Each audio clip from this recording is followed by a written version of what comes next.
ఓం గం గణపతయే నమః. ఓం జ్ఞానానందమయం దేవం నిర్మలస్ఫటికాకృతిం ఆధారం సర్వవిద్యానాం శ్రీ హయగ్రీవముపాస్మహే.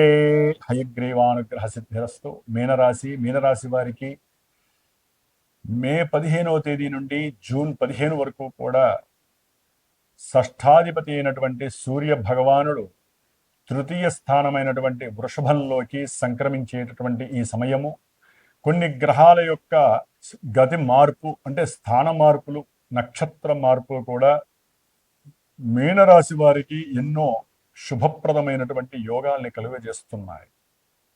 ముఖ్యంగా సూర్యుడి యొక్క మార్పు 3వ స్థానంలోకి రావడం ద్వారా మీరు అనుకున్నటువంటి సంకల్పాలన్నీ సిద్ధిస్తాయి. అది ఆర్థిక పరంగా కావచ్చు, ఆరోగ్యరీత్యా కావచ్చు, ఏదైనా ఉద్యోగపరమైనటువంటి అనుకూలతలు కావచ్చు, వీటన్నిటి పరంగా వీరు తీసుకునేటటువంటి నిర్ణయాలన్నీ కూడా శుభప్రదంగా ఉంటాయి. కంపల్సరీ వీరు తీసుకునే నిర్ణయాలన్నీ కూడా ధనాన్ని ఇచ్చేటటువంటి పరిస్థితులను కలుగజేస్తుంది. ఉద్యోగంలో మార్పులు జరుగుతాయి. ఆ మార్పుల వలన ధనము ఇంక్రీజ్ అవుతుంది, ప్రమోషన్స్ వస్తాయి. దాని ద్వారా గృహం మార్పు కలుగుతుంది. కొంతమంది గవర్నమెంట్ పరంగా ఉన్నటువంటి ఏ రిలేషన్కి సంబంధించిన వాళ్ళైనా సరే, వృత్తి ఉద్యోగాలు జరుపుకున్న వాళ్ళకి గృహ మార్పులు, మంచి మంచి పెద్ద ఇళ్లలోకి వెళ్ళటం, దాని ద్వారా సుఖంగా ఆనందాన్ని అనుభవించటం, ఆహా ఎంతటి రిలాక్సేషన్గా ఉంది. ఉద్యోగం పోయినటువంటి వాళ్ళకి మంచి ఇంటర్వ్యూలలో పాల్గొని పెద్ద ఉద్యోగాలు, రూపాయి వస్తున్న వాళ్ళకి 10 రూపాయలు ఉద్యోగం వచ్చే వాళ్ళు కూడా మీనరాశిలో ఉన్నటువంటి వాళ్ళకి ఉన్నాయి. దాదాపుగా 4 నెలల బట్టి వీళ్ళు పడుతున్నటువంటి క్షోభ అంతా ఇంత కాదు. ఆర్థికంగా కావచ్చు, ఆరోగ్యపరంగా కావచ్చు, ఉద్యోగరీత్యా కావచ్చు, అనుకున్న ప్రతి పని విఘాతమే 3.5-4 నెలల బట్టి. అవన్నీ కూడా వీరి యొక్క హస్తగతం అవుతున్నాయని చెప్పుకోవడంలో ఎక్కడ అతిశయోక్తి లేదు. 3వ స్థానంలో ఉన్నటువంటి రవి ఇచ్చేటటువంటి చక్కటి అనుభూతులు అంతా ఇంత కాదండి. బంధువులలో మీకు గుర్తింపు లభిస్తుంది. తండ్రి నుంచి మీకు ఆదరణ లభిస్తుంది. తండ్రికి సంబంధించిన ఉద్యోగాదులు కొంతమందికి సంతానానికి వచ్చే అవకాశం ఉంటుంది. కుటుంబంలో మీకున్నటువంటి తెలివితేటల్ని మెచ్చుకునే వాళ్ళు అధికం అవుతారు. సూర్యుడి యొక్క బలము అంతా ఇంత కాదండి. కొన్ని గ్రహాలనే ఆయన నిర్దేశిస్తాడు, తిప్పుకుంటున్నాడు. మనకు కావాల్సింది ఏదంటే అది ఇచ్చేటటువంటి పరిస్థితి మీనరాశి వారికి గోచరిస్తోంది. ఆర్థిక ఆదాయాలు పెరుగుతున్నాయి. కొంతమందికి అయితే కనుక ఎన్నో రకాలైనటువంటి భాగ్య సంపద తండ్రి వలన కలుగుతోంది. అది ఏదైనా కావచ్చు. వారికి ఉన్నటువంటి ఆస్తులు అమ్మేసి కొత్త ఆస్తులను కొనేటటువంటి భాగ్య సంపదలు పెరుగుతున్నాయి. కాబట్టి ఈ యొక్క మీనరాశి వారికి సూర్య బలం ఈ నెలంతా చాలా బలంగా ఉందని చెప్పుకోండి.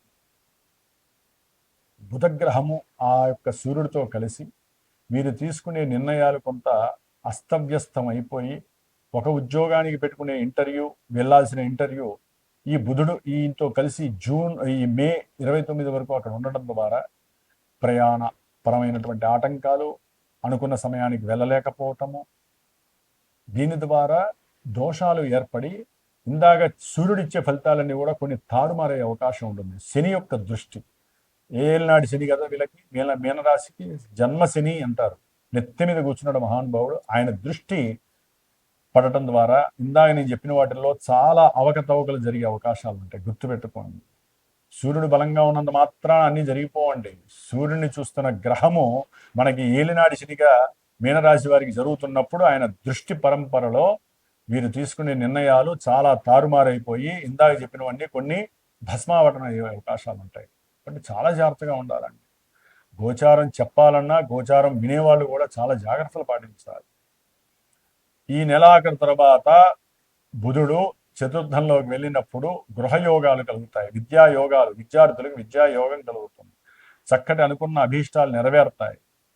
కొంతమందికి ఉద్యోగాదుల్లో కొన్ని మార్పులు జరగడం ద్వారా బంధువులకు దగ్గరగా ఉండి చక్కగా బంధువులతో ఆనందంగా గడిపేటటువంటి రోజులు ఉంటాయి ఉద్యోగం మార్పు ద్వారా. కాబట్టి మీనరాశి వారికి గురుబలం అనేటటువంటిది జూన్ 4 వరకు కూడా కొంచెం, జూన్ 2 వరకు ఇబ్బందిగా ఉంటుంది. జూన్ 2 తర్వాత గురుబలం సుస్పష్టంగా వీరిని కాపాడుతోంది. సంతాన ప్రాప్తి కలుగుతుంది. మంచి ఆర్థిక ధనలాభాదులు, గృహయోగాదులు, సుఖాదులు, విందులు వినోదాల్లో పాల్గొనటము, మంచి జీవితాన్ని అనుభవించేటటువంటి పరిస్థితి వీరికి జూన్ 2 నుంచే ఉంది. జూన్ 2 లోపల వరకు కూడా గురుడు ఇక్కడ ఉండటం వలన కాస్త విద్యలో ఆటంకాలు, బంధువులతో కొన్ని ఇబ్బందులు, సౌకర్యవంతంగా లేకపోవడం జరిగే అవకాశాలు ఉంటాయి. ఉద్యోగంలో కూడా చివరికి వీరికి సౌకర్యం ఉండదు. శుక్రుడు 4లో ఉండటం ద్వారా జూన్ 8 వరకు కూడా వీరికి గృహపరమైనటువంటి ఆనందము, అనుకున్న సంకల్పాలు నెరవేరడం, ప్రయాణ ప్రయాణాలు ఎంతో కొంచెం ఇబ్బందులు ఎదురైనప్పటికీ కూడా గమ్యస్థానానికి చేరుకోవాలనేటటువంటి ఆ యొక్క తాపత్రయం ఎన్ని ఆటంకాలు ఎదుర్కొన్నా సరే అవకాశాలు మెండుగా ఉంటాయి.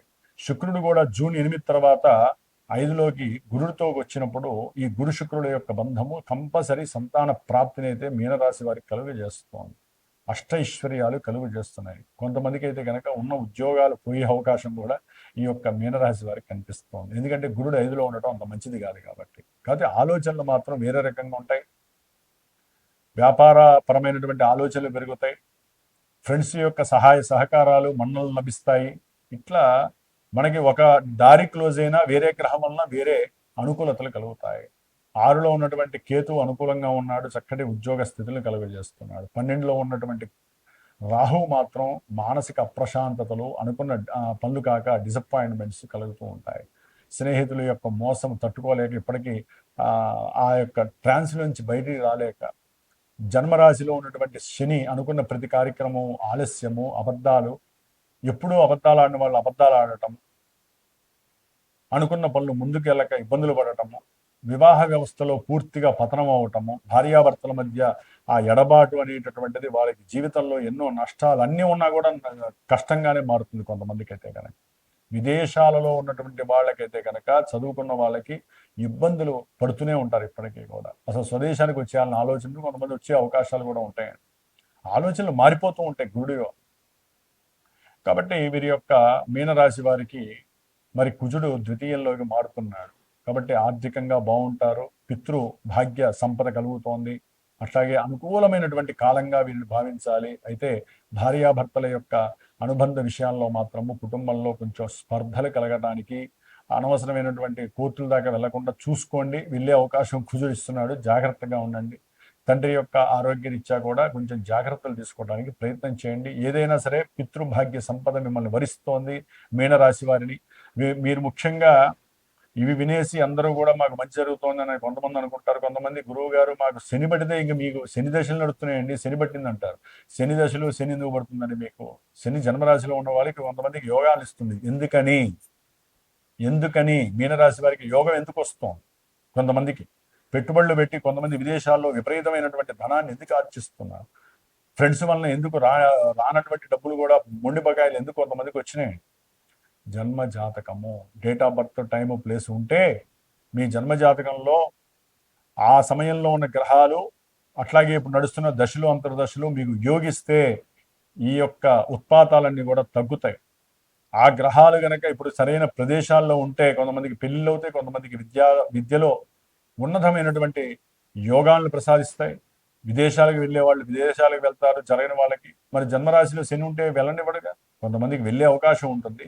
ప్రయాణాల్లో ఆటంకాలు, ధనపరమైనటువంటి ఆర్థిక చిక్కులు, కొంతమందికి అవన్నీ తొలగిపోతాయి. కాబట్టి దశలు అంతర్దశలు మెయిన్ ఇంపార్టెంట్. అందుకనే 6 నెలలకో సంవత్సరానికో మీకు ఒక గురువుని ఎంచుకోండి. ఆ గురువుని అడగండి, ఒక వివాహం చేయాలి గురువు గారు, ఇప్పుడు వివాహం చేస్తున్నాం, అనుకూలమా మా అబ్బాయికి కానీ అమ్మాయికి కానీ? దొరికింది కదా అని చెప్పి, గురువు బలంగా ఉన్నాడు కదా అని చెప్పి పెళ్లిళ్ళు చేసేస్తే అవి కదా పెటాకులు అయ్యే పరిస్థితులు చాలామంది అనుభవించారు కాబట్టి నాకు తెలుసు కాబట్టి చెబుతున్నాను. తీరా జాతకంలో చూస్తే అవయోగాలు జరిగేటటువంటి దశలు అంతర్దశలు. మనం బాధలు చెప్పుకుంటూ పోతే చాలా ఉన్నాయండి, కానీ వినేవాళ్ళకి, మానసికంగా ఆల్రెడీ బాధపడే వాళ్ళకి మనం గుదిబండ వేసినట్టుగా ఉంటుంది.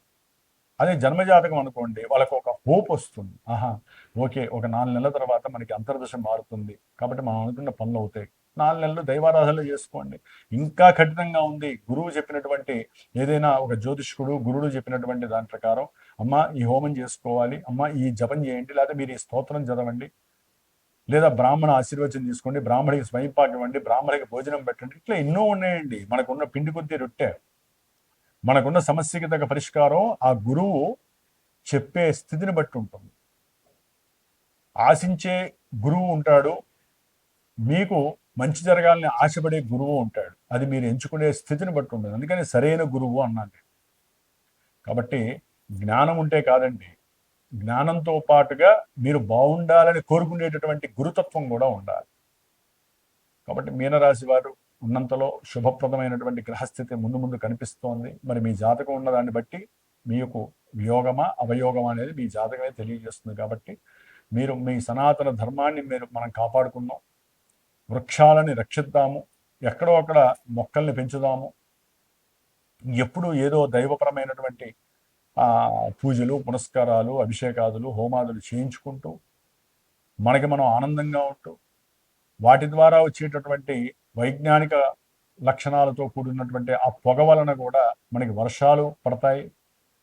ఎంతోమందికి మనం చేసే హోమం వలన మంత్రాలు ఆ యొక్క నెయ్యి వీటి ద్వారా కూడా హోమం ద్వారా ఎంతో మందికి కూడా అవి ఆరోగ్యాన్ని సమకూరుస్తాయి. కాబట్టి మన యొక్క లక్షణం ఒకటే ఉండాలండి. మన ధర్మాన్ని మనం కాపాడుకోవాలి. నిత్యము చక్కగా దైవారాధన చేసుకోవాలి, దీపారాధన చేసుకోవాలి, బొట్లు పెట్టుకోవాలి.